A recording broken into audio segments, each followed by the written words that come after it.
longas, vamos dar prosseguimento ao primeiro momento da nossa programação aqui do evento. Vai ser um momento justamente que nós vamos falar sobre uma dessas várias formas que nós temos de trazer conforto para a sociedade, que é justamente falando sobre a norma de desempenho, né? Uma norma que ela já está famosa aqui no nosso meio da construção, NBR 15575. Nós vamos ter a presença de duas profissionais ilustres da área, tanto da arquitetura quanto da acústica, a Daniele Garcia e a Fabiana Corrado, que são da ciência acústica e da síntese, respectivamente. Então, gostaria de trazer a presença dessas duas convidadas. Por favor, fiquem à vontade para se pronunciar. Fabiana e Daniele. Bom dia, muito obrigada pelo ilustre. É um prazer estar aqui, né? Sempre um tema tão caro, pelo menos para a gente, né, que trabalha muito com a construção civil. A norma 15575, ela trouxe, acho que, grandes avanços para a acústica, né? E eu não sei se a Daniele quer dar uma palavrinha também, ou se a gente já parte para a apresentação. Só agradecer, né, o convite, acho que é uma oportunidade ímpar, inclusive da gente ter essa troca, né, junto com tantas pessoas aí que têm interesse, conhecem, trabalham, às vezes só querem entender um pouco mais da acústica, que eu acho que o nosso papel é um papel muito importante, né, que além dessa questão da gente trabalhar nesse atendimento de normas de desempenho, a gente divulgar isso, né, porque isso é um direito das pessoas, né, como o professor José falou, todo mundo está perturbado de alguma forma e a norma de desempenho está totalmente ligada a isso, né? Então, a gente tem acho que essa missão de divulgar isso, de fazer com que as pessoas leigas entendam isso, né? Acho que agradecer a oportunidade. Obrigada pelo convite, Paulo. Muito obrigado pela presença de vocês e eu vou fazer uma breve apresentação. A Fabiana vai iniciar a nossa conversa com uma palestra com o tema Parâmetros de desempenho acústico das edificações, conforme a NBR 15575, já na sua versão mais atual, de 2021. Então, para quem não a conhece, a Fabiana é graduada em Arquitetura e Urbanismo pela UNB, com pós-graduação em Engenharia Acústica de Edificações e Ambiental pela Fundação de Desenvolvimento Tecnológico de Engenharia, lá na USP. Ela atua como consultora de acústica desde 2011, desenvolvendo mais de 250 projetos e consultoria de desempenho acústico e edificações. Então, vocês podem ver que é uma pessoa extremamente competente aí no assunto e que, com certeza, vai trazer uma bagagem de experiência e conhecimento incrível para nós. Ela atualmente é membro do Conselho Deliberativo da SOBRAC e também é membro do Grupo de Acompanhamento das Normas Técnicas da Comissão de Materiais e Tecnologia, Qualidade e Produtividade da Câmara Brasileira de Construção Civil. Então, currículo da Fabiana de respeito aí à capacidade dela. Eu espero que todos vocês estejam atentos aí a tudo que ela vai trazer de bom para a gente nessa conversa. Então, Fabiana, por favor, faça as honras, nos elucide um pouco com as suas histórias. Nossa, eu fico até... Mas não é para menos, você é a autoridade no assunto. Vou compartilhar aqui. Por favor. Só um instante.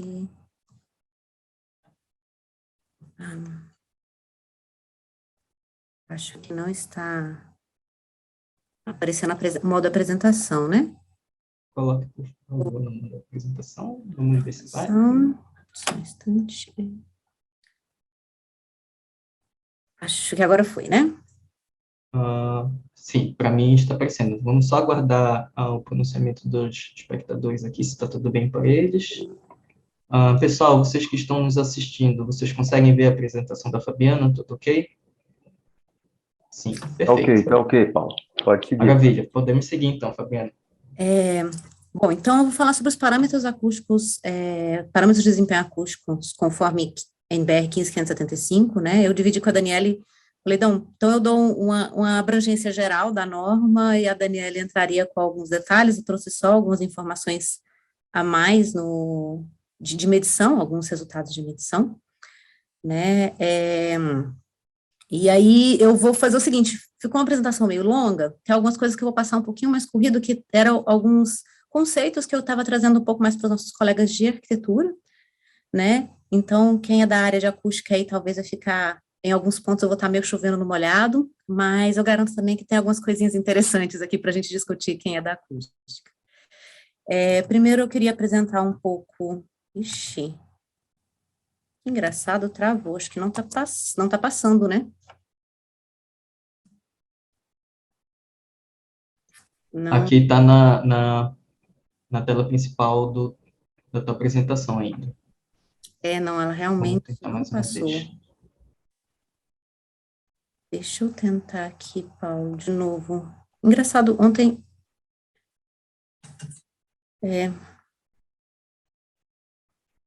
Engraçado, isso aconteceu esses dias para trás com outra apresentação nossa, mas vamos lá, deixa eu tentar aqui de novo. Reinicie a tua apresentação, Fabiana, que pode ser Não, Fabiana, usa o botãozinho que tem na barra, lá embaixo, na barra inferior, à direita, e ele faz um teste. Tá vendo uma barra de rolagem está 72%?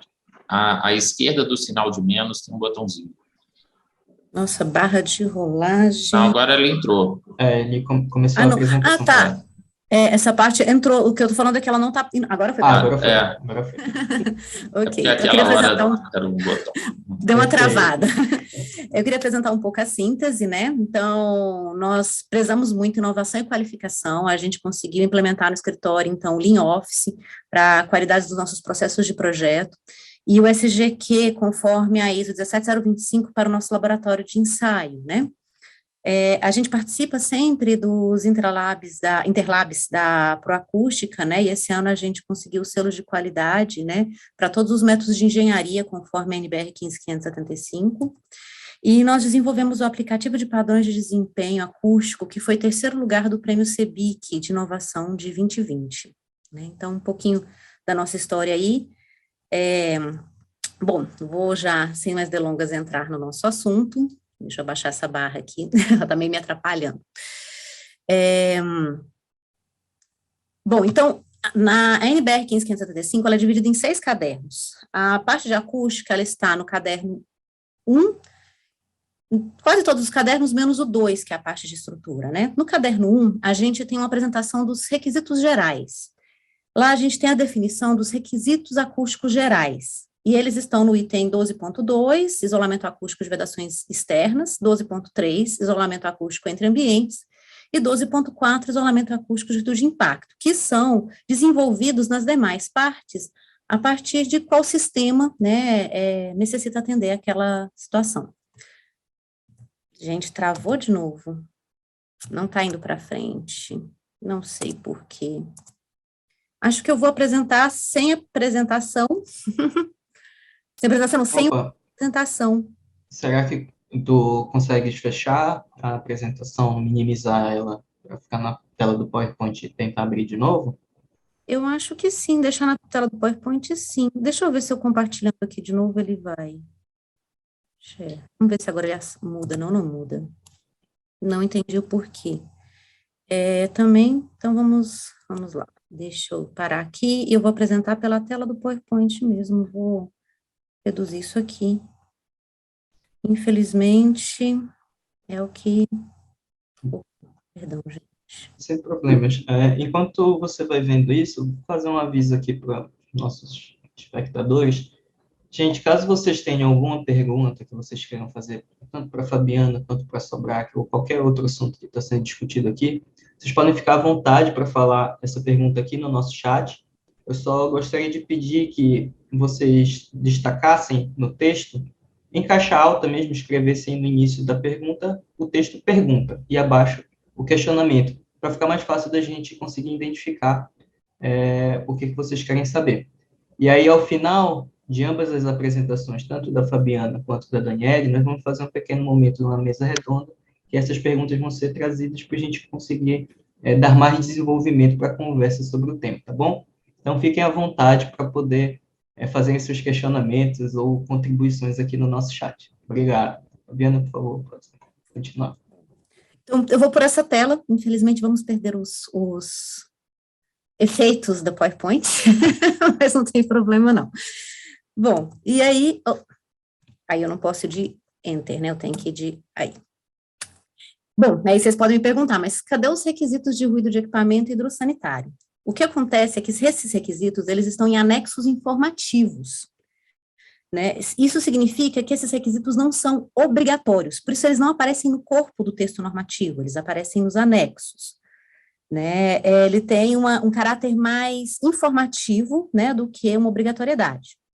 E esses requisitos, já que a parte 1, ela basicamente, enquanto requisito, né, ela apresenta a parte de ruídos gerados por equipamentos prediais, eu vou já dar uma pincelada nele aqui, mas também não vou dar tanta ênfase a ele, por conta da questão dele ser uma solicitação informativa, apesar de ser um dos itens de grande reclamação dos usuários de edificações, né?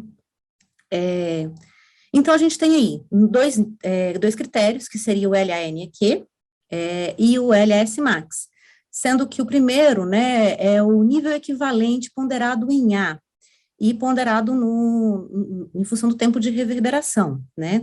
A gente teria que ter aí, então, no mínimo, 37 dBs, né, de nível sonoro, e esse nível sonoro vai diminuindo a partir do momento em que a gente vai galgando desempenhos melhores. Então, no intermediário, eu já tenho 34 dBs, e para o superior, 30 dBs.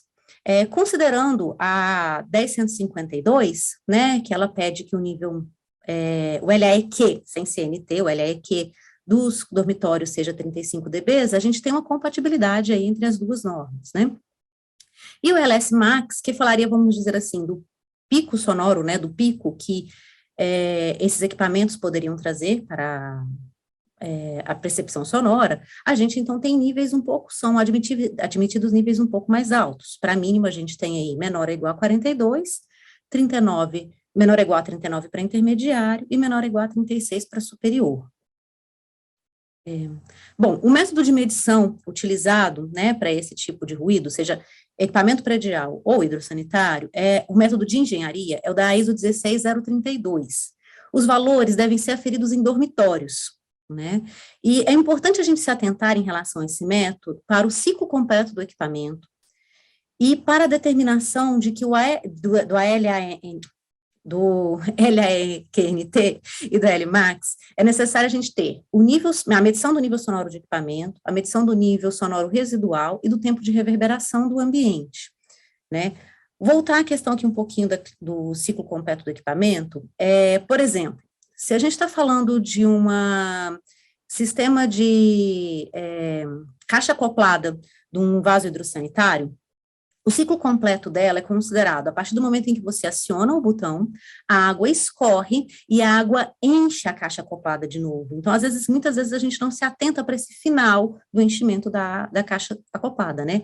O ciclo do elevador, por exemplo, ele é um ciclo bem complexo de se interpretar na norma, né? Porque o elevador tem que fazer paradas pequenas corridas e longas corridas também, para que ele tenha aceleração e desaceleração completa da máquina, e ele também tenha movimentos menores, em que o acionamento da máquina não chegue à aceleração completa. Então, muitas vezes, a gente faz toda uma programação de quais andares o elevador vai parar, e você faz uma medição de um tempo muito grande.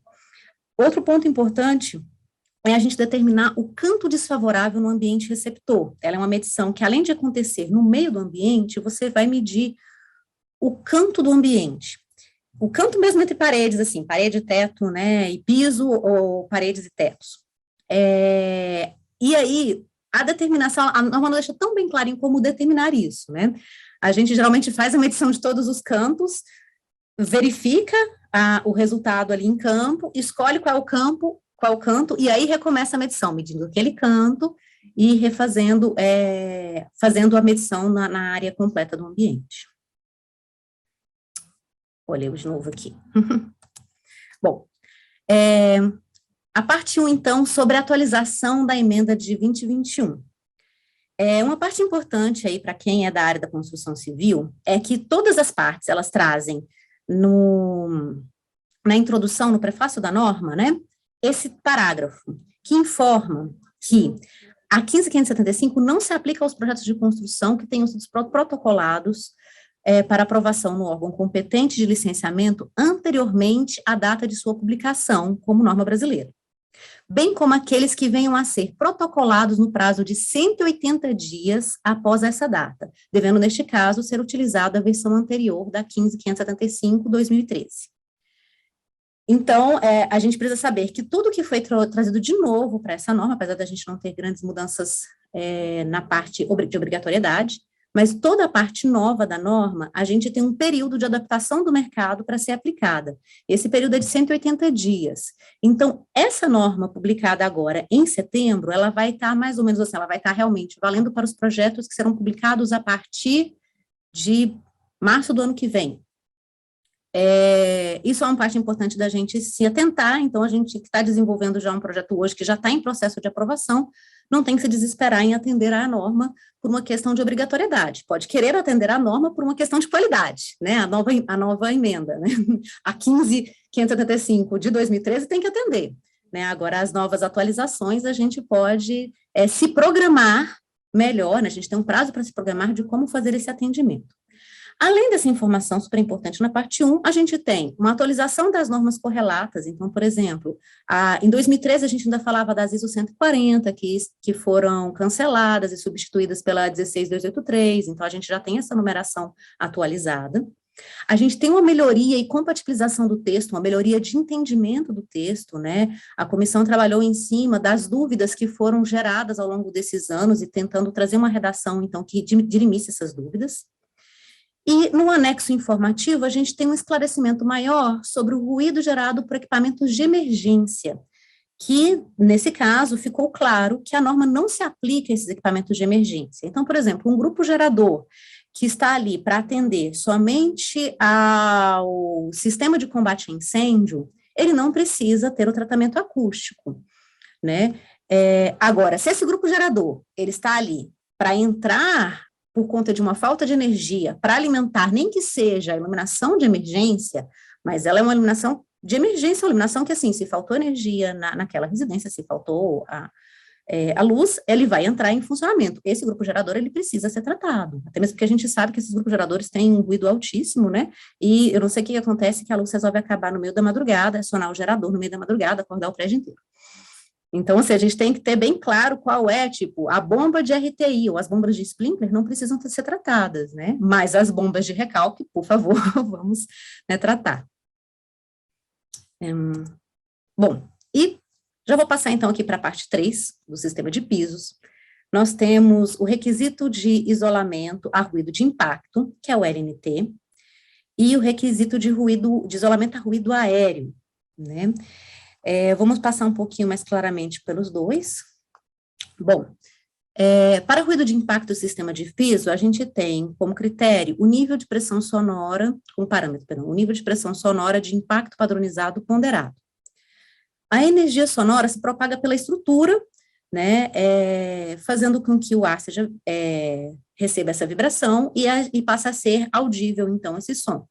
Como que a gente faz esse ensaio? No pavimento superior, a gente vai colocar, então, a tape machine, que aqui a gente tem uma imagenzinha dela, né?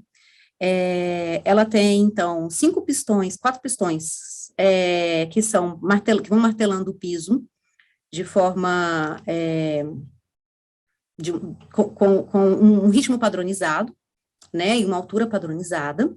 E abaixo, a gente coloca, então, o sonômetro para fazer a aferição dos níveis sonoros, né, aqui recebidos. Esses níveis sonoros, eles vão se passar transmitidos diretamente pela laje ou transmitidos pelos flancos, de forma mais indireta.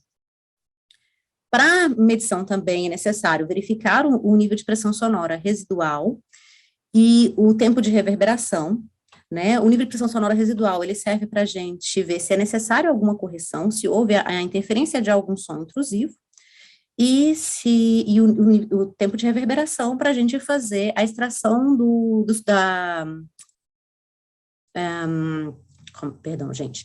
para a gente extrair o componente de reverberação, né, o componente da energia reverberada da medição. Bom, nesse caso, a gente tem dois elementos dois tipos de elemento para poder fazer a avaliação de desempenho diferente. Nós temos o sistema de piso separando entre unidades e o sistema de piso separando unidade de área coletiva. Então, quando a área coletiva está sobre uma unidade habitacional. Separando entre unidades, a gente tem para mínimo de 60 a 80, de 56 a 65 para intermediário e menor do que 55 para superior, né? E para situações em que a unidade está abaixo das áreas de uso coletivo, nós temos de 50 a 55, de 51 a 55 mínimo, né? Então, seria o superior aqui do que das áreas, o superior da área das unidades habitacionais, e de 46 a 50 intermediário e 45, menor que 45, superior. Bom, vamos falar um pouco dessa percepção do ruído de impacto, né? O que significa a gente ter aproximadamente 83 dB de LNTW em um ambiente? A gente vai ouvir passos com muita facilidade e ouvir o arrastar de móveis perfeitamente. Quando a gente baixa 10 dBs, né, nesse parâmetro, e passa a ter 73 dBs, a gente começa a ouvir passos ainda com facilidade, e móveis se ouvem com facilidade, já não é mais, já se tem uma redução da percepção do arrastar de móveis. Com 60 dBs, 63 dBs, é possível se ouvir os passos. O móvel se arrastando ainda se ouve com facilidade. Só a partir de 53 dBs é que a gente começa a ter dificuldade para ouvir o ruído de passos, né? E só com 43 dBs é que a gente começa a ter dificuldade para ouvir o ruído de móveis se arrastando. Então, se a gente olha para a nossa situação atual da norma, a gente percebe que a nossa residência, né, a construção ainda está muito aquém do que se diria conforto, né, porque eu vou ouvir todo o caminhar do meu vizinho acima da minha cabeça, e se eu morar abaixo do salão de festas, eu ainda vou ouvir o arrastar de cadeiras, né, a não ser que eu vá passar a atender um intermediário ou um superior, né, nesse salão de festa. Então, a gente está caminhando, a gente começou de algum lugar, ainda não é o melhor lugar da face da Terra, mas, né, estamos caminhando.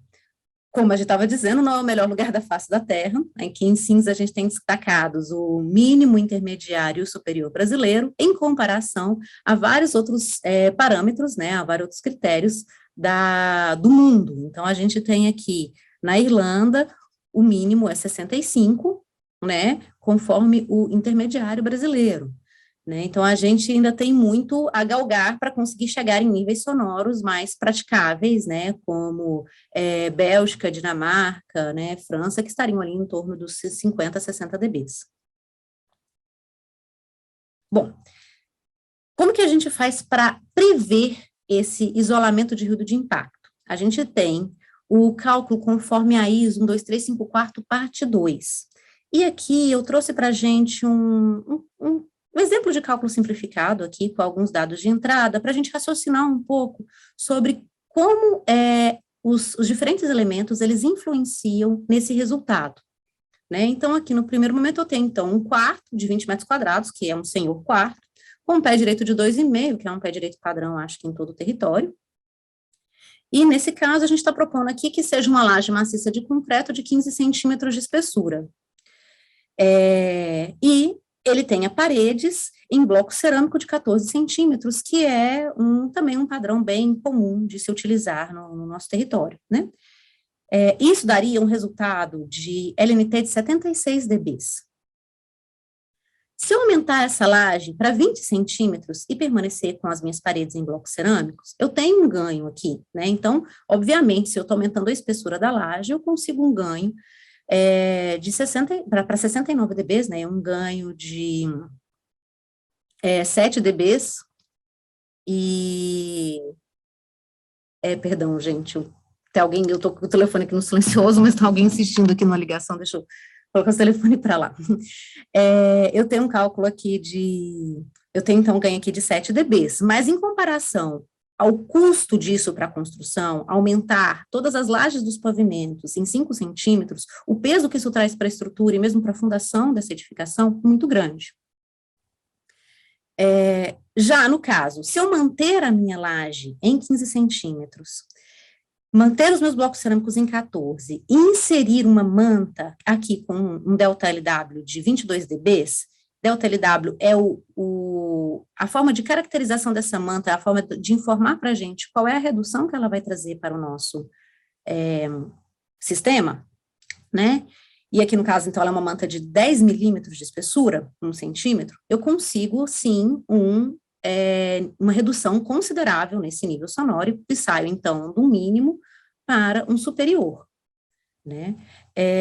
Então, é importante que a gente consiga aprender a trabalhar com esses materiais para a gente conseguir galgar aquela situação de sair de um mínimo de 80 para um mínimo mais próximo de 65, porque se a gente for tentar conseguir isso somente na laje, esse custo será muito grande, e não vamos conseguir galgar esse espaço de mercado, né? Vai ficar insustentável você conseguir construir uma edificação se você não trabalhar com novos sistemas, novas tecnologias, vamos chamar assim, não dá nem para chamar de nova tecnologia, porque ela já está há tanto tempo no mercado, né? Mas se a gente não incorporar isso no nosso sistema construtivo, né, a gente vai ter uma dificuldade muito grande de conseguir galgar melhorias da norma de desempenho.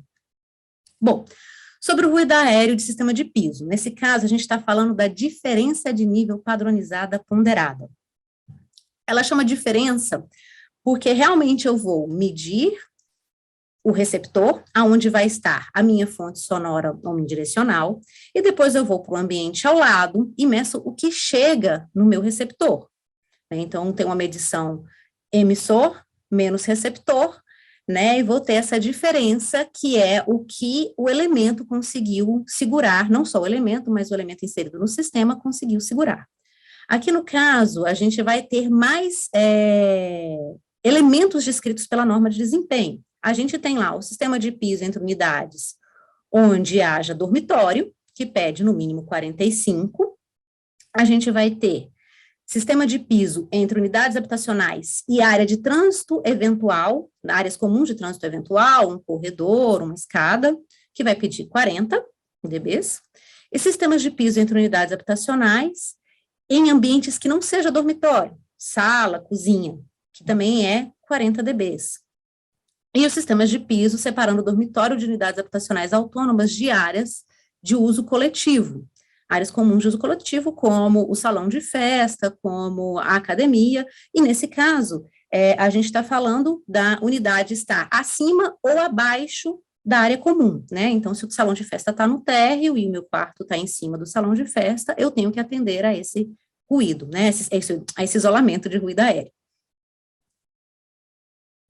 Como é que é essa percepção sonora, né, dessa atenuação de ruído aéreo? Do que a gente está falando que a gente percebe ou não percebe? Então, a gente está falando ali de valores de 40 a 45 dBs, né, 45 dBs principalmente onde a gente tem dormitório, né, ou quando a gente está fazendo uma divisa com a unidade, com a área de uso comum, de atividade de lazer, ou área de uso comum da edificação. Se a gente está falando de voz normal, ela é pouco audível na sala, que está lá 40 dBs, e ela é não audível no quarto. Uma voz já elevada, ela passa a ser pouco audível no quarto. A reunião de pessoas é bem audível na sala e pouco audível no quarto. Então, meu salão de festa, ó, ele está aqui no pouco audível, né? Que ele está pegando 45 dBs. Gritos, ele já é audível no salão de festa, então se eu tiver gritos no salão de festa é audível. Aparelho de som simples também seria audível, claramente audível, né, se é o aparelho de som da sala do meu vizinho para a minha sala. Um aparelho de som surround, a gente está falando de claramente audível nos dois ambientes. Então, a gente também tem um pouco a crescer nesse sentido e também a educar os nossos, educar os moradores sobre o quanto, né, que a gente vai emitir de ruído para o nosso vizinho. Mas, de qualquer forma, a edificação ela precisa ainda ganhar mais capacidade de isolamento para a gente chegar numa situação de conforto, né? E o que interfere nesse isolamento do ruído aéreo? a gente consegue fazer uma estimativa desse isolamento do ruído aéreo através da 1, 2, 3, 5, 4, parte 1. E aqui no caso, eu trouxe já para a gente um exemplo que a laje é de 12 centímetros. O nosso elemento constante aqui vai ser a laje de 12 centímetros. Vamos variar o volume do nosso quarto e as paredes do nosso quarto. Então, a gente está falando aqui, só para a gente ter claro, que a gente está falando de isolamento de ruído aéreo de sistemas de piso, tá? Então, se eu tenho lá o mesmo quarto de 20 metros quadrados, meu quarto alto padrão, né, com a laje de 12 centímetros e as paredes de bloco cerâmico, ele vai passar com 46 dBs, né? Nesse ambiente, se eu tenho o quarto com as paredes de concreto de 12 centímetros, que é uma nova... Tem se usado bastante, né? Vai ser meio raro ter um quarto de 20 metros quadrados com paredes de concreto de 12 centímetros. Mas aqui, no caso, eu queria só mostrar que se a gente aumentar a massa da parede, eu não estou aumentando nem a massa da laje, estou aumentando só a massa da parede, eu tenho um ganho da diferença da diferença sonora do sistema de piso, do isolamento do sistema de piso, porque o sistema de piso, ele está inserido em um sistema completo da edificação, né? Agora, se eu reduzo esse quarto para um quarto de 8 metros quadrados e mantenho lá a minha parede de bloco cerâmico de 14, eu também reduzo muito o meu desempenho, passando nem mais a atender a norma de desempenho. Então, quando as pessoas perguntam, às vezes, para você, a laje de 12 vai passar?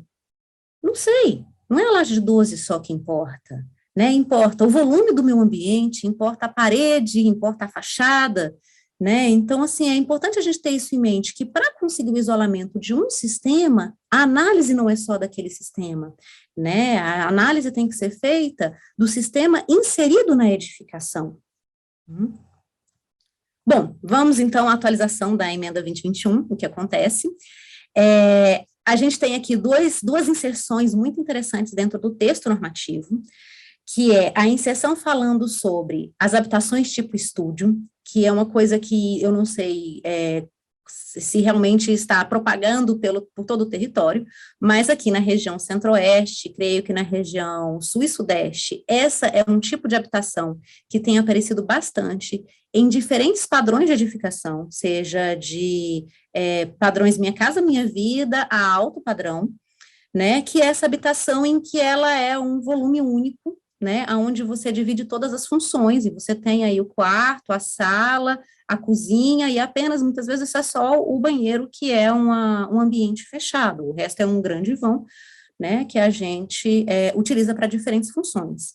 E aí, agora, a norma traz que, no caso desse tipo de habitação, que são chamados de estúdios, lofts, kitnets, né, a gente vai ter que atender a atividade de maior sensibilidade, e, portanto, o nível de desempenho mais restritivo, certo? Então, tudo que se aplica a quarto, no nosso caso, que é os dormitórios, são os ambientes mais sensíveis e que possuem uma maior restrição, né, não uma maior restrição, mas uma maior demanda de isolamento, a gente vai ter que aplicar para esse tipo de habitação, né? Outro ponto importante é que foi trazida uma nota de esclarecimento sobre as academias, porque a academia tem aparecido constantemente agora nos edifícios residenciais, é um ruído extremamente incômodo, principalmente o ruído gerado pela manipulação dos pesos, pelos equipamentos, pelos exercícios de crossfit, e a norma de desempenho, como ela foi programada, né, como ela foi estabelecida principalmente no LMTW, ela não prevê ela não é suporte para avaliar esse tipo de impacto, né? Então, se coloca aqui uma nota explicando que a academia deve ter um projeto específico para esse tipo de ruído, que não adianta utilizar a norma como parâmetro para avaliar essa situação, tá? Bom, no anexo informativo também é interessante porque traz agora, falando de forma mais clara, que a metodologia de simulação do desempenho em projeto é através da 1, 2, 3, 5, 4, ficou um errinho aqui agora, pelo que eu vi, ficou parecendo como se fosse uma parte aqui, não é uma parte, é só E outra coisa que também trouxe para a gente foi um informativo sobre ruído de impacto em sala, né? E foi colocado, então, apenas o informativo para intermediário e superior. Não foi estabelecido um nível para o mínimo de sala, porque se considera que a norma, que o nível mínimo na norma, ele deveria ser obrigatório para tudo.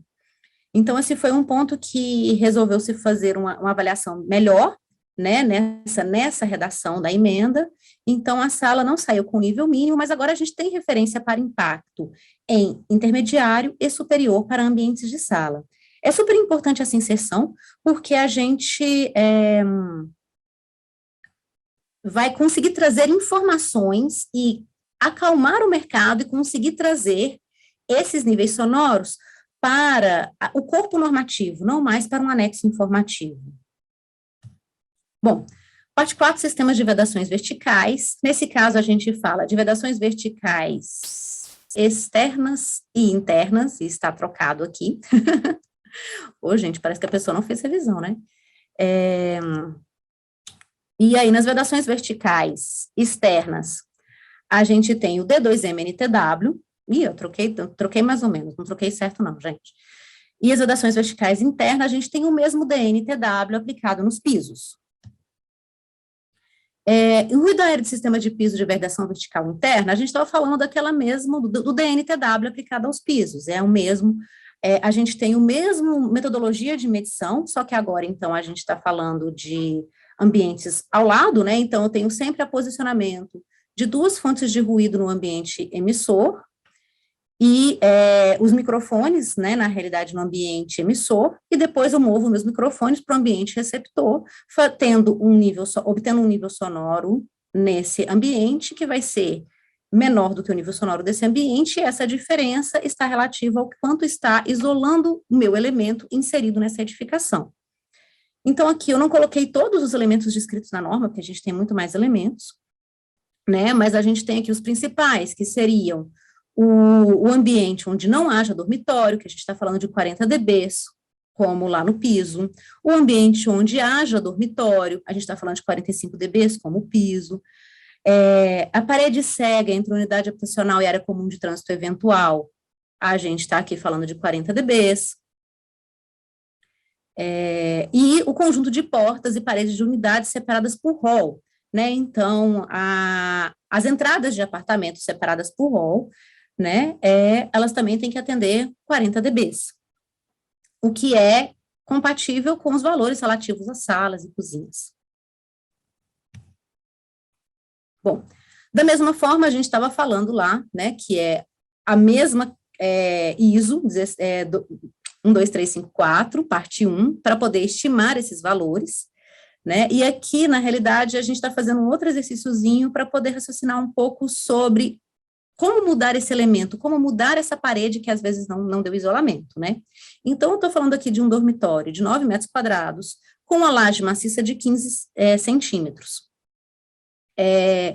De entrada aqui, então, eu tenho a parede separadora entre os 2 quartos das unidades habitacionais, então são unidades habitacionais distintas aqui, tá, gente? Vamos ter isso em mente. Então, a parede que separa o quarto do apartamento 1, da parede que separa o quarto do apartamento 2, sendo em bloco cerâmico, e as demais paredes também sendo em bloco cerâmico de 14 centímetros. A gente vai ter um nível de desempenho aqui inferior, não consegue atender ao mínimo com 37 dB.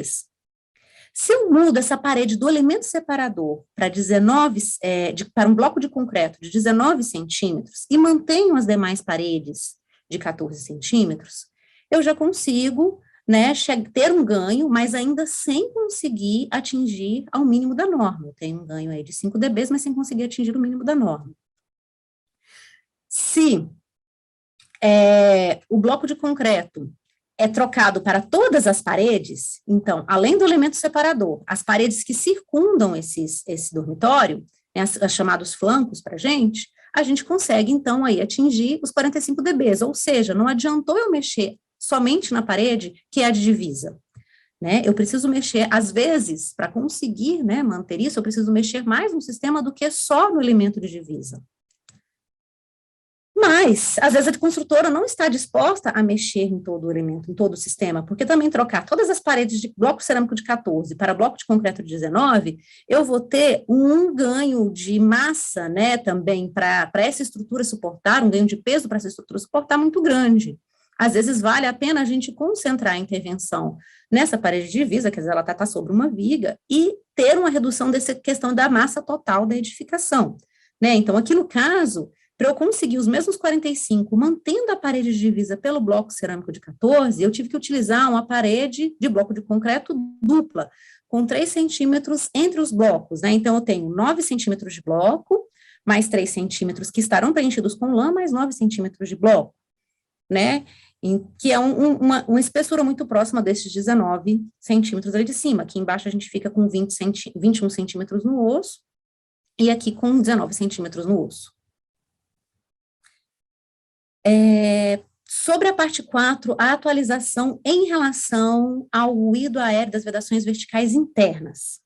A gente tem a mesma questão do texto sobre as unidades estúdios, né? Temos a atualização das normas correlatas e a questão do cálculo pela ISO 12354, e a gente tem uma atualização importantíssima no corpo do texto, que é inserir agora essa divisa aqui, a entrada do estúdio, que seria o conjunto de paredes e portas de unidades distintas separadas pelo hall, caso pelo menos um dos usos do ambiente seja dormitório, que agora passa a ter um DNTW de 45. Antes, na norma, a gente só tinha previsão para salas, cozinhas, ambientes que não fossem dormitórios, que tinha um isolamento de 40 dB. E agora, para a gente conseguir, novamente, aquela questão de que a gente está falando, se eu estou calculando o piso para um isolamento de 45 dB, se eu estou calculando a parede de divisa para um isolamento de 45 dB, agora eu vou calcular essa divisa para 45 dB. Tendo em mente aqui, que é importante, ó, que essa divisa, ela é calculada não pela divisa sozinha, mas obtidas entre unidades. Então, eu já estou tratando aí de uma parede dupla com um hall separando essas paredes, né? Então, eu vou colocar o meu emissor dentro dessa unidade e na unidade frente a ele, né, vizinha de frente a ele, eu vou colocar o meu receptor. Fui pro... Ai... gente, vou conseguir. Pronto. Ruído aéreo de sistemas de vedação vertical externas, né, que é outro ponto tratado na parte 4. A gente está falando aqui da diferença de nível padronizada ponderada a 2 metros de distância da fachada. A gente continua lá com a nossa classe 1, 2 e 3, com o isolamento a partir do nível sonoro que incide sobre essa fachada, né, então, quanto menor a classe, menor o ruído externo da edificação. A gente faz a avaliação pela 16283, parte 3, né, e pela curva de ponderação da 717/1. A gente vai colocar um dos sistemas, uma das formas de se fazer pela 16283, é você utilizar uma fonte sonora no exterior da edificação e medir dentro da edificação, né. Vamos dar uma olhadinha também na forma de cálculo da VVE, né, ver que ela, no caso aqui, é utilizado a ISO 12354, parte 3, e nesse caso também eu vou utilizar um quarto um pouco menor aqui, que é um quarto de 9 metros quadrados. Essa fachada vai ser uma fachada com 6 metros quadrados de alvenaria e uma fachada com uma esquadria de 1,5 metros quadrados, né. Então, se eu tiver essa parede aqui com um bloco cerâmico de 14, que tem um RW de 39 dB, e uma janela de 2 folhas de correr simples com RW de 19 dB, o desempenho total da minha fachada vai subir para 23, né, o bloco cerâmico contribui um pouco aqui para a minha esquadria, mas não de forma muito significativa. Nesse caso, para eu ter um aumento do meu desempenho, o ideal é eu mexer aqui na minha esquadria, ter 27 dB aqui no caso, eu consigo subir já para 31 dB, mantendo meu bloco cerâmico lá com 39, né? E a gente vê aqui que, no caso, se a gente aumentar aqui o bloco de concreto, olha, para 47 dB, eu não tenho um incremento tão grande se eu mantenho a minha janela aqui com 19 dB. Então, a gente tem que ter essa clareza de que o que importa na fachada é realmente o meu sistema de esquadria, que é o ponto mais frágil da minha da minha fachada, que muitas vezes, às vezes, investir num bloco vai apenas trazer custo, tanto o custo do próprio bloco, né, quanto o custo de trazer peso para essa edificação num lugar onde esse peso não está fazendo diferença, onde essa massa não está fazendo diferença, e isso influenciar todo o custo da minha edificação, né. Bom, quais são as atualizações da parte 4 em relação à vedação vertical externa? Eu acho que foi a principal e a maior mudança da norma, e foi uma mudança muito boa, porque na versão de 2013, a gente tinha uma definição de classe de ruído muito ampla, muito aberta, que falava simplesmente que a edificação estava próxima a fontes sonoras, ou distante de fontes sonoras, ou não estava nem próxima nem distante, e isso trazia uma abrangência de interpretação muito grande. O próprio mercado respondeu a isso. O mercado começou a trabalhar com medições e outras situações para poder trazer uma resposta, para trazer uma interpretação mais de engenharia, vamos chamar assim, do que uma simples interpretação de texto, onde está a fonte sonora, o que é perto, o que é longe, né? E agora, nessa versão da 2021, a gente tem a determinação de um L-INC, que é o nível representativo, né, representa o nível de pressão sonora incidente na fachada do ambiente. Ele é simulado ou calculado a partir do LD, né, o nível de pressão sonora diurno, ou do LN, do nível de pressão sonora noturno, que devem ser obtidos a partir das medições das normas NBR 16425, aqui está falando só da parte 1, e da 10151, né. Também é importante informar, então, agora a gente tem um nível, e a partir desse nível tem valores para determinar qual é a classe de ruído. Então, até 60 dB a gente tem a classe de ruído 1, e aí o meu isolamento de fachada tem que ser maior ou igual a 20 dB. Eu tenho, então, 65 dB para a classe 2, né, tem que ser menor ou igual a 65 dB, o nível sonoro que chega na minha fachada. E para a classe 3, eu tenho que ter um nível sonoro menor ou igual a 70 dB. Também fica claro na norma que nas situações em que esse valor, né, o L incidente, for maior do que 70 dB, a gente tem, maior do que 70 dB, a gente tem que realizar um estudo específico dessa fachada, que ela não vai só atender mais a 30 dB, ela vai ter que ter um incremento maior. Né? E no anexo F informativo se apresentam boas práticas para a caracterização do nível de pressão sonora do LD e do LN a ser calculado ou simulado. Bom, a simulação desse L-INC, ela pode ser feita através dos mapas de ruído, os mapas de ruído de detalhe, né? E é importante a gente entender que teve uma mudança também interessante, que agora a gente fala do nível incidente no ambiente. Então, a gente não está falando mais do nível incidente, ou na realidade, da classificação da unidade habitacional, porque na norma de 2013 a gente classificava a unidade habitacional. Então, se um quarto daquela unidade habitacional estava sujeito à classe 3, todos os outros ambientes da unidade habitacional teriam que ser classe 3 também. Agora, a gente pode fazer essa avaliação por ambiente da unidade. Então, se aqui não é uma ideia de um pavimento, no estudo que a gente fez, né, a gente vai mudando, à medida que você vai mudando o pavimento, né, você vai tendo uma redução do nível sonoro incidente na fachada, né, então aqui, por exemplo, eu tenho nessa fachada, do primeiro ao nono pavimento a classe 2, a partir do 10º pavimento eu já tenho classe 1, né, ou nessa fachada aqui, em que do primeiro ao nono pavimento, se eu tiver algum quarto locado com a fachada virada para essa situação, eu teria a necessidade de fazer um tratamento para a classe 3, quando eu chego a partir do 18º pavimento, essa esquadria já teria que atender uma classe 1. Então, eu consigo dar uma olhada para a edificação, não mais como uma fachada inteiriça que tem que estar com a mesma esquadria do primeiro pavimento ao 30º pavimento, sendo que essa esquadria aqui, que vai atender a 1/3 do prédio, é muito mais cara do que essa esquadria aqui, né, que atende a outra parte do prédio. Então, eu tenho uma forma de fazer uma gestão das minhas fachadas para economizar o dinheiro investido nessa edificação e, às vezes, fazer investimentos em outras áreas, né, investimentos em outros sistemas, por exemplo, colocar uma manta, né, já que a parte de ruído de impacto é tão pobrinha na nossa norma, né, e aí talvez atender um intermediário aí para piso. A parte 4 também, então, continuando a questão da atualização das emendas, apresentou um método alternativo para a determinação da classe de ruído, que ele é um método que não exige nenhum tipo de medição. Ele é um método que vai utilizar o limite legal, né, daquela região como a forma de classificação.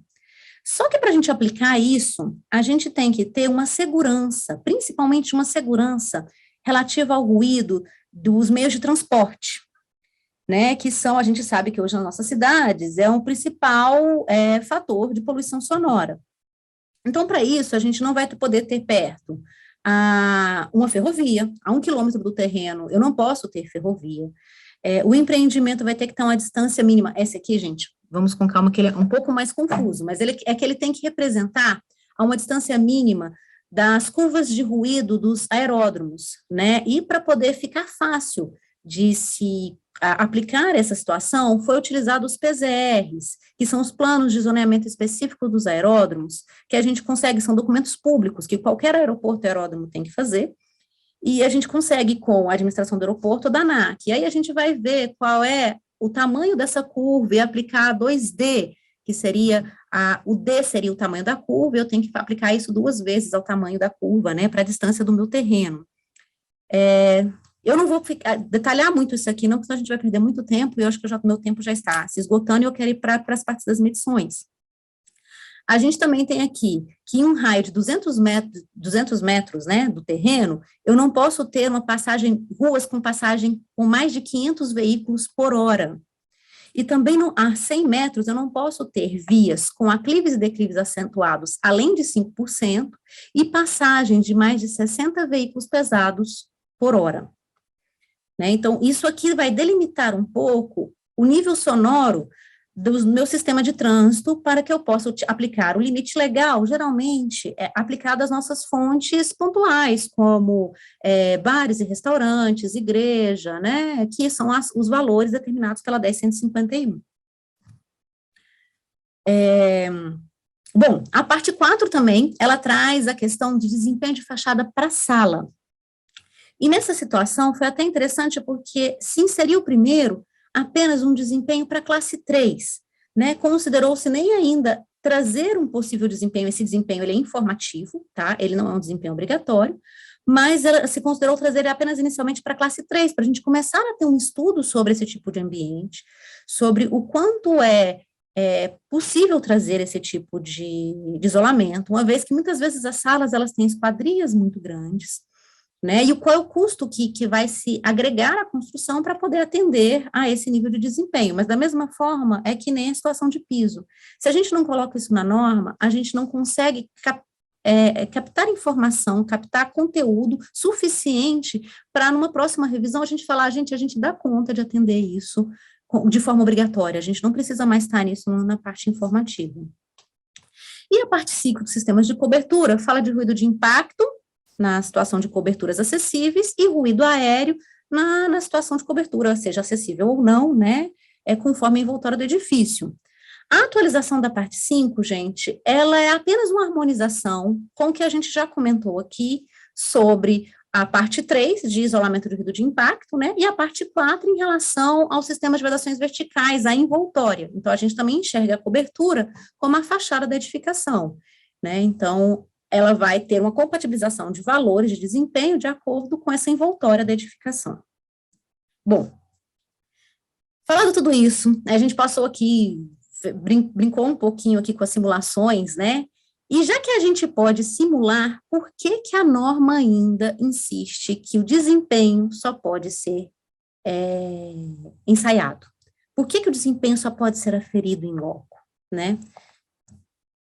Por questões como essa aqui, por exemplo, né, essa aqui é uma medição de obra, né, algumas pessoas até já viram essa medição que a gente apresentou no FIA, Mas aqui, no caso, a gente tem uma empresa que ela optou por utilizar um contrapiso acústico, a gente já tem alguns contrapisos aí no mercado, só que na hora de fazer a instalação do revestimento de piso, ela não fez a desconexão do revestimento de piso com a alvenaria.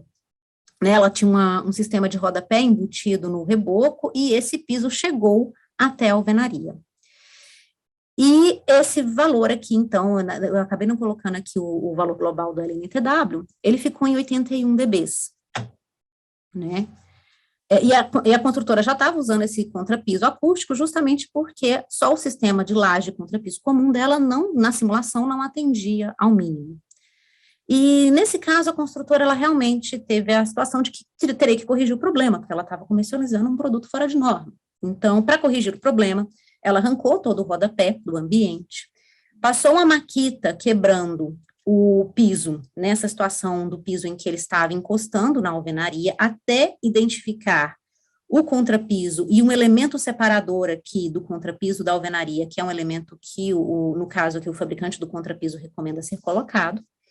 Colocou-se um material resiliente nessa situação e refez o assentamento do rodapé. E a gente teve um ganho de 3 dBs a partir da frequência de 400 Hz. A gente teve um ganho aqui e a gente conseguiu aqui, então, que o sistema passasse a atender 78 dBs. Então, é só para a gente pensar que só de haver a ligação no perímetro do quarto da espessura da cerâmica no sistema de piso, a gente teve perda de desempenho. E esse detalhe, a obra, às vezes, não está preparada para fazer, porque ela desconhece a acústica. Esse aqui, no caso, é um isolamento de ruído de vedações verticais internas. Aqui, no caso, a construtora estava executando uma parede de divisa entre quarto, tinha 8 caixinhas de passagem, 8 caixinhas elétricas, né, de passagem elétrica nessa parede, e a construtora não fez o desencontro fundo com fundo da caixinha. Ela instalou a caixinha fundo com fundo. Era uma parede que estava programada para poder ter um desempenho ali de 47 dBs, mais ou menos, e ela teve um resultado de campo de 41 dBs. Aqui, nesse caso, a construtora optou também apenas por fazer um tratamento acústico dessa caixinha elétrica. Por questões de sigilo de contrato, eu não posso dizer para vocês qual material foi utilizado, mas foi utilizado um material para agregar massa ao fundo das caixinhas, né? E ao agregar massa a essas 8 caixinhas nos 2 lados, tá, gente? Então, as caixinhas não foi só feito em um quarto, foi agregado massa nas duas unidades, conseguiu-se chegar a um resultado de 45 dBs. Nessa situação, a gente vê uma melhora de resultado a partir dos 100 Hz mesmo. A partir dos 100 Hz aqui, eu já consigo ver 25, 32, e até esses resultados aqui, nas altas frequências, eles ganham, mas eles nem ganham tanto, às vezes, quanto nas médias frequências. Aqui outra situação também, as caixinhas elétricas em instalações, nesse caso aqui numa cozinha. No caso aqui, não só as caixinhas elétricas estavam alinhadas, como as instalações, todas as instalações de esgoto, hidrossanitárias, né, elas também estavam alinhadas. Era uma parede de 14 dBs, esse é um cliente meu que ele não gosta de fazer projeto, não. Ele gosta de fazer a obra, ele me chama para ensaiar lá o modelo dele, o protótipo dele, e depois ele valida e vai para frente. E aí, ele chama a gente geralmente quando ele consegue o protótipo de instalar a esquadria, instalou a esquadria, ele está lá com a alvenaria rebocada, sem revestimentos, e faz o ensaio. E aí, a gente teve um resultado de 31 dBs numa parede de divisa de cozinha. E quando a gente falou para ele, falou, olha, mas a gente fez lá as medições, mostrou para ele, olha, você está com tudo alinhado aqui, se você desalinhar, você talvez consiga um resultado melhor. Nesse caso, ele realmente quebrou a parede, refez as instalações naquela parede, e chamou a gente de novo para fazer a medição, e aí a gente teve um ganho de 10 dBs no resultado final, de desalinhar as tubulações, né? E a gente aqui percebe na realidade, tanto em alta frequência, quanto em média frequência, ganhos consideráveis, né? A curva muda muito, né? Se a gente observar a curva já muda bastante. Então, a gente mede, gente, porque essa é a realidade das nossas obras. É assim que a gente faz instalação em obra, né? A gente rasga a parede, e rasga a parede de uma unidade que muitas vezes é espelhada com a outra. Às vezes eu paro a parede para poder passar uma tubulação mais grossa, né? Então, enquanto a gente não trabalhar qual é a forma da nossa execução de instalações, a gente vai ter que discutir uma baixa acústica, um baixo desempenho acústico nas edificações. Porque enquanto a obra não aprender a fazer isso aqui de forma diferente, a gente não vai conseguir convencer a obra de que ela consegue atender uma acústica melhor. E esse aqui, no caso, gente, também é de parede. Nesse caso, é uma coisa que acontece, assim, bastante em Brasília. Em Goiânia também está tendo algumas obras mais nesse sentido, que o pessoal agora descobriu pele de vidro para colocar em dormitório de residências, né? Não sei por quê, eu nem ia gostar, não. Mas, ok, tá lá a nossa parede de pele de vidro em dormitório. E a gente tem um encontro da parede com a pele de vidro. Aqui na situação, estava projetado que esse encontro tinha que ter um tratamento, que ele não é só um tratamento acústico, ele também é um tratamento de combate a incêndio. Mas a obra foi feita, chamaram a gente para medir, chegamos lá, 39 dBs para uma parede que estava programada para ter ali os seus 48, 50 dBs. Bom, primeiro ponto que a gente levantou, porque nesse caso era audível, a gente percebia que o som estava passando pela junção ali da esquadria. Aí pedimos para a obra abrir, porque geralmente é um revestimento que se coloca aqui junto da parede, um revestimento não, um acabamento que se coloca junto da parede com a esquadria, e não tinha nada, tinha um vão lá de 4 centímetros, eu acho, entre o montante da esquadria e a parede, né, e 2 chapinhas metálicas lá, as chapinhas de acabamento, né, de alumínio. Então, a gente falou com a obra, olha, não sei como é que você vai fazer esse tratamento agora, mas é necessário fazer o tratamento. A obra fez o tratamento, e a gente teve um ganho, né, de quase, um ganho aqui de 8 dBs, né, de quase 10 dBs aqui no desempenho total da parede, e olha só, aqui em alta frequência, a diferença, né, que a gente tem dessa percepção sonora, porque era aquelas chapinhas bem fininhas mesmo, a chapinha de acabamento, uma chapinha de alumínio, né, então era só uma chapinha de alumínio de um lado e de outro. Em vedações verticais internas, não, perdão, gente, eu aqui de novo, errei, foi mal. Em vedações verticais externas aqui, a gente tem a diferença do isolamento proporcionado pela esquadria após se fazer ajustes de gachetas, trincos, mecanismos de abertura, né, então, assim, a gente tem até isso, às vezes, na obra, essa revisão final da esquadria pode agregar desempenho para a nossa obra, né, para a nossa residência. E a importância da gente também ter isso em mente nos cadernos de manutenção dos proprietários, né, que, então, as gachetas, os trincos, eles são coisas que se desgastam com mais tempo, e aí a sua fachada vai perdendo o isolamento, né, que foi entregue com ele. No caso aqui, na realidade, a gente fez o ensaio da obra, já estava dentro do resultado esperado, que era 30 dBs. Na realidade, a gente sabia que tinha possibilidade de ter mais resultado, tinha a possibilidade de ter uns 35 dBs de resultado, mas a obra tinha se comprometido só a 30 dB, só que ainda assim a obra falou, mas por que eu botei a esquadria que vocês falaram, e por que ela não está funcionando desse jeito, né? Então foi lá, se fez realmente toda uma revisão desses auxiliares das esquadrias, e se conseguiu um ganho aí de 34 dBs, né? Esse ganho, na realidade, ele acaba estando diluído em várias frequências aqui, mas a gente tem uma alteração aqui um pouco maior nas altas frequências, né? Bom, então é isso, eu só queria trazer um resumo, então, do que é a norma de desempenho, né? Ela traz requisitos qualitativos, de isolamento de vidro aéreo, de impacto, de fachada ou de níveis sonoros de equipamentos prediais, através de parâmetros mensuráveis, a gente chega a critérios quantitativos, né? Eu acho importante a gente ter essa noção da norma, porque ela ainda está falando sobre o desempenho da edificação, a gente não está falando ainda de conforto, né? O nosso requisito aqui não é conforto, é o isolamento, que é mensurável, né, e é comparado a um critério, tá? Bom, então, espero não ter, corri aqui para não ter passado do meu horário, e desculpe aí os imprevistos, gente, e a falta de revisão ortográfica da minha apresentação. Muito obrigado, Fabiana. Nós passamos um pouquinho, mas não tem problema, eu já conversei Nossa, com todo mundo. passamos Ah, muito, desculpa. não, sem problema, foi um papo muito bom e muito legal, essa forma que a gente vê a acústica nascendo nos detalhes do projeto, não só naquela parte final da especificação do material, que é onde a maioria das pessoas acredita que seja onde a acústica se enquadra, né, na definição de algum sistema construtivo ou algo do tipo. Mas detalhes, como você mencionou, desalinhamento de sistemas elétricos, ou até esses ajustes na própria esquadria da fachada. Então, são pequenos detalhes que, no final, contribuem grandemente, como você trouxe diversos exemplos aqui para a gente, grandemente para o desempenho global, né? Afinal, a estrutura, ela é toda conectada, né? A gente não tem só um sistema de piso, só um sistema de paredes. Então, tudo isso tem que conversar em harmonia.